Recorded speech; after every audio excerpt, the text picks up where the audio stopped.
क्या दुआ की सच्चाई विक्रांत की जिंदगी को अब बदल देगी और क्या धैर्य की बढ़ती इनसिक्योरिटी कहानी को एक नए मोड़ पर ले जाएगी? आइए जानते हैं। अपकमिंग एपिसोड ऑफ मन्नत में इस वक्त इमोशन और सस्पेंस का एक बैलेंस्ड और इंटेंस मिक्स देखने को मिल रहा है।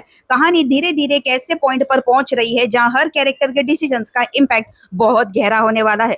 अब तक हमने देखा कि विक्रांत के सामने दुआ की सच्चाई आ चुकी है। नीतू ने फाइनली रिवील कर दिया है कि दुआ किसी और की नहीं बल्कि विक्रांत की ही बेटी है। दूसरी तरफ धैर्य के इमोशंस काफी कॉम्प्लेक्स हो गए हैं। अंदर ही अंदर उसे ये डर सताने लगा है कि कहीं वो दुआ से दूर ना हो जाए। इस वजह से विक्रांत के लिए उसके दिल में नेगेटिविटी बढ़ रही है।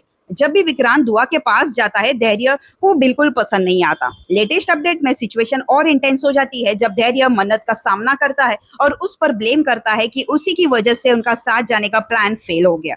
मन्नत आराम से अपनी साइड एक्सप्लेन करने की कोशिश करती है, लेकिन तब भी मल्ला एक क्रीपी सी हंसी करती है कि मतलब उससे पूरा एटमॉस्फेयर थोड़ा सा अनईजी हो जाता है। इसी बीच एक अननोन आदमी आकर मन्नत को एक पेपर देता है। जब मन्नत उसे पढ़ती है तो वो शॉक हो जाती है, क्योंकि उसमें जो लिखा होता है कि विक्रांत को दुआ की कस्टडी मिलने वाली है। अब सवाल ये है कि ये पेपर किसने भेजा और क्यों। वहीं दूसरी तरफ नीतू मल्ला और यशिका के बातें सुन लेती है। उनकी बातों से हिंट मिलता है कि कोई बड़ा राज छुपाया जा रहा है। और जब मन्नत दुआ से मिलने जाती है तो उसके बॉडी पर कुछ इंजरी मार्क्स दिखते हैं। वो तुरंत सवाल करती है, लेकिन दुआ और धैर्य सच्चाई छुपा लेते हैं और किडनैपिंग वाली बात नहीं बताते। क्लाइमैक्स मोमेंट तब आता है जब रोनी रूम में एंटर करता है। उसे लगता है कि दुआ सो रही है, लेकिन उसकी नजर एक अजीब सी चीज पर पड़ती है जो किसी बड़े ट्विस्ट की तरफ इशारा कर रही है। तो अब सवाल ये उठता है, इतने सारे ट्विस्ट के बाद कौन सा राज सबसे पहले सामने आएगा और कौन बदलेगा इस कहानी का डायरेक्शन? देखने में मजा आएगा।